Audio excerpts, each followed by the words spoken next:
Anne of Green Gables, by Lucy Maud Montgomery. Chapter 32. The Pass List is Out. With the end of June came the close of the term and the close of Miss Stacy's rule in Avonlea school. Anne and Diana walked home that evening feeling very sober indeed. Red eyes and damp handkerchiefs bore convincing testimony to the fact that Miss Stacy's farewell words must have been quite as touching as Mr. Phillips had been under similar circumstances 3 years before. Diana looked back at the schoolhouse from the foot of the spruce hill and sighed deeply. "It does seem as if it was the end of everything, doesn't it?" she said dismally. "You oughtn't to feel half as badly as I do," said Anne, hunting vainly for a dry spot on her handkerchief. "You'll be back again next winter, but I suppose I've left the dear old school forever. If I have good luck, that is. It won't be a bit the same. Miss Stacy won't be there, nor you, nor Jane, nor Ruby, probably. I shall have to sit all alone, for I couldn't bear to have another deskmate after you. Oh, we have had jolly times, haven't we, Diana? It's dreadful to think they're all over." 2 big tears rolled down by Diana's nose. "If you would stop crying, I could," said Anne imploringly.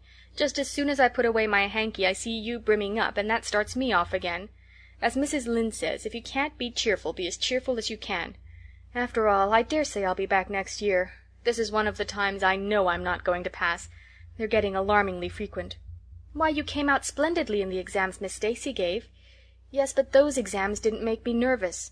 When I think of the real thing you can't imagine what a horrid, cold, fluttery feeling comes around my heart. And then my number is 13, and Josie Pye says it's so unlucky. I am not superstitious, and I know it can make no difference, but I still wish it wasn't 13. "I do wish I was going in with you," said Diana. "Wouldn't we have a perfectly elegant time? But I suppose you'll have to cram in the evenings." "No. Miss Stacy has made us promise not to open a book at all. She says it would only tire and confuse us, and we are to go out walking and not think about the exams at all, and go to bed early. It's good advice, but I expect it will be hard to follow. Good advice is apt to be, I think. Prissy Andrews told me that she sat up half the night every night of her entrance week, and crammed for dear life, and I had determined to sit up at least as long as she did. It was so kind of your Aunt Josephine to ask me to stay at Beechwood while I'm in town. You'll write to me while you're in, won't you?" "I'll write Tuesday night and tell you how the first day goes," promised Anne. "I'll be haunting the post office Wednesday," vowed Diana. Anne went to town the following Monday, and on Wednesday Diana haunted the post office as agreed and got her letter. "Dearest Diana," wrote Anne, "here it is Tuesday night, and I'm writing this in the library at Beechwood. Last night I was horribly lonesome all alone in my room, and wished so much you were with me. I couldn't cram because I'd promised Miss Stacy not to, but it was as hard to keep from opening my history as it used to be to keep from reading a story before my lessons were learned. This morning Miss Stacy came for me, and we went to the academy, calling for Jane and Ruby and Josie on our way. Ruby asked me to feel her hands, and they were as cold as ice. Josie said I looked as if I hadn't slept a wink, and she didn't believe I was strong enough to stand the grind of the teacher's course even if I did get through. There are times and seasons even yet when I don't feel that I've made any great headway in learning to like Josie Pye. When we reached the academy there were scores of students there from all over the island. The first person we saw was Moody Spurgeon, sitting on the steps and muttering away to himself. Jane asked him what on earth he was doing, and he said he was repeating the multiplication table over and over to steady his nerves, and for pity's sake not to interrupt him, because if he stopped for a moment he got frightened and forgot everything he ever knew, but the multiplication table kept all his facts firmly in their proper place. When we were assigned to our rooms, Miss Stacy had to leave us. Jane and I sat together, and Jane was so composed that I envied her. No need of the multiplication table for good, steady, sensible Jane. I wondered if I looked as I felt, and if they could hear my heart thumping clear across the room. Then a man came in and began distributing the English examination sheets. My hands grew cold then, and my head fairly whirled around as I picked it up. Just one awful moment, Diana, I felt exactly as I did 4 years ago when I asked Marilla if I might stay at Green Gables. And then everything cleared up in my mind, and my heart began beating again. I forgot to say that it had stopped altogether, for I knew I could do something with that paper anyhow. At noon we went home for dinner, and then back again for history in the afternoon. The history was a pretty hard paper, and I got dreadfully mixed up in the dates. Still, I think I did fairly well today. But oh, Diana, tomorrow the geometry exam comes off, and when I think of it, it takes every bit of determination I possess to keep from opening my Euclid. If I thought the multiplication table would help me any, I would recite it from now till tomorrow morning. I went down to see the other girls this evening. On my way I met Moody Spurgeon wandering distractedly around. He said he knew he had failed in history, and he was born to be a disappointment to his parents, and he was going home on the morning train, and it would be easier to be a carpenter than a minister anyhow. I cheered him up and persuaded him to stay to the end because it would be unfair to Miss Stacy if he didn't. Sometimes I have wished I was born a boy, but when I see Moody Spurgeon I'm always glad I'm a girl and not his sister. Ruby was in hysterics when I reached their boarding-house. She had just discovered a fearful mistake she had made in her English paper. When she recovered we went uptown and had an ice cream. How we wished you had been with us. Oh, Diana, if only the geometry examination were over. But there, as Mrs. Lynde would say, the sun will go on rising and setting whether I fail in geometry or not. That is true, but not especially comforting. I think I'd rather it didn't go on if I failed. Yours devotedly, Anne. The geometry examination and all the others were over in due time, and Anne arrived home on Friday evening, rather tired but with an air of chastened triumph about her. Diana was over at Green Gables when she arrived, and they met as if they had been parted for years. "You old darling, it's perfectly splendid to see you back again. It seems like an age since you went to town, and oh, Anne, how did you get along?" "Pretty well, I think, in everything but the geometry. I don't know whether I passed in it or not, and I have a creepy, crawly presentiment that I didn't.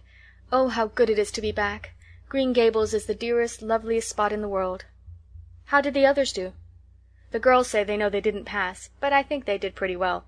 Josie says the geometry was so easy a child of 10 could do it. Moody Spurgeon still thinks he failed in history, and Charlie says he failed in algebra. But we don't really know anything about it, and won't until the pass list is out. That won't be for a fortnight. Fancy living a fortnight in such suspense. I wish I could go to sleep and never wake up until it is over." Diana knew it would be useless to ask how Gilbert Blythe had fared, so she merely said, "Oh, you'll pass all right, don't worry." "I'd rather not pass at all than not come out pretty well up on the list," flashed Anne, by which she meant, and Diana knew she meant, that success would be incomplete and bitter if she did not come out ahead of Gilbert Blythe. With this end in view Anne had strained every nerve during the examinations. So had Gilbert. They had met and passed each other on the street a dozen times without any sign of recognition, and every time Anne had held her head a little higher, and wished a little more earnestly that she had made friends with Gilbert when he asked her, and vowed a little more determinedly to surpass him in the examination. She knew that all Avonlea Junior was wondering which would come out first. She even knew that Jimmy Glover and Ned Wright had a bet on the question, and that Josie Pye had said there was no doubt in the world that Gilbert would be first, and she felt that her humiliation would be unbearable if she failed. But she had another and nobler motive for wishing to do well. She wanted to pass high for the sake of Matthew and Marilla, especially Matthew. Matthew had declared to her his conviction that she would beat the whole island. That, Anne felt, was something it would be foolish to hope for, even in the wildest dreams. But she did hope fervently that she would be among the first 10 at least, so that she might see Matthew's kindly brown eyes gleam with pride in her achievement. That, she felt, would be a sweet reward indeed for all her hard work and patient grubbing among unimaginative equations and conjugations. At the end of the fortnight Anne took to haunting the post office also, in the distracted company of Jane, Ruby, and Josie, opening the Charlottetown dailies with shaking hands and cold, sink-away feelings as bad as any experienced during the entrance week. Charlie and Gilbert were not above doing this too, but Moody Spurgeon stayed resolutely away. "I haven't got the grit to go there and look at a paper in cold blood," he told Anne. "I'm just going to wait until somebody comes and tells me suddenly whether I've passed or not." When 3 weeks had gone by without the pass list appearing, Anne began to feel that she really couldn't stand the strain much longer. Her appetite failed, and her interest in Avonlea doings languished. Mrs. Lynde wanted to know what else you could expect with a Tory superintendent of education at the head of affairs, and Matthew, noting Anne's paleness and indifference and the lagging steps that bore her home from the post office every afternoon, began seriously to wonder if he hadn't better vote Grit at the next election. But one evening the news came. Anne was sitting at her open window, for the time forgetful of the woes of examinations and the cares of the world, as she drank in the beauty of the summer dusk, sweet-scented with flower breaths from the garden below, and sibilant and rustling from the stir of poplars. The eastern sky above the firs was flushed faintly pink from the reflection of the west, and Anne was wondering dreamily if the spirit of color looked like that, when she saw Diana come flying through the firs, over the log bridge and up the slope with a fluttering newspaper in her hand. Anne sprang to her feet, knowing at once what that paper contained. The pass list was out. Her head whirled and her heart beat until it hurt her. She could not move a step. It seemed an hour to her before Diana came rushing along the hall and burst into the room without even knocking, so great was her excitement. "Anne, you passed!" she cried. "Passed the very first! You and Gilbert both. Your ties, but your name is first. Oh, I'm so proud!" Diana flung the paper on the table and herself on Anne's bed, utterly breathless and incapable of further speech. Anne lighted the lamp, oversetting the match-safe and using up half a dozen matches before her shaking hands could accomplish the task. Then she snatched up the paper. Yes, she had passed. There was her name at the very top of a list of 200. That moment was worth living for. "You did just splendidly, Anne," puffed Diana, recovering sufficiently to sit up and speak, for Anne, starry-eyed and rapt, had not uttered a word. "Father brought the paper home from Bright River not 10 minutes ago. It came out on the afternoon train, you know, and won't be here till tomorrow by mail. And when I saw the pass list I just rushed over like a wild thing. You've all passed, every one of you, Moody Spurgeon and all, although he's conditioned in history. Jane and Ruby did pretty well. They're halfway up, and so did Charlie. Josie just scraped through with 3 marks to spare, but you'll see she'll put on as many airs as if she'd led. Won't Miss Stacy be delighted? Oh, Anne, what does it feel like to see your name at the head of a pass list like that? If it were me, I know I'd go crazy with joy. I'm pretty near crazy as it is, but you're as calm and cool as a spring evening." "I'm just dazzled inside," said Anne. "I want to say 100 things, and I can't find words to say them in. I never dreamed of this. Yes, I did too, just once. I let myself think once, what if I should come out first? Quakingly, you know, for it seemed so vain and presumptuous to think I could lead the island. Excuse me a minute, Diana. I must run right out to the field to tell Matthew. Then we'll go up the road and tell the good news to the others." They hurried to the hayfield below the barn where Matthew was coiling hay, and, as luck would have it, Mrs. Lynde was talking to Marilla at the lane fence. "Oh, Matthew," exclaimed Anne, "I've passed, and I'm first, or one of the first. I'm not vain, but I'm thankful."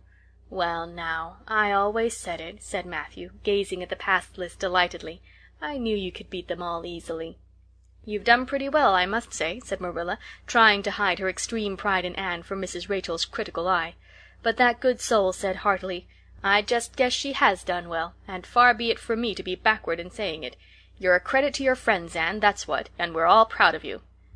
That night Anne, who had wound up the delightful evening with a serious little talk with Mrs. Allan at the manse, knelt sweetly by her open window in a great sheen of moonshine and murmured a prayer of gratitude and aspiration that came straight from her heart. There was in it thankfulness for the past and reverent petition for the future, and when she slept on her white pillow her dreams were as fair and bright and beautiful as maidenhood might desire. End of chapter 32.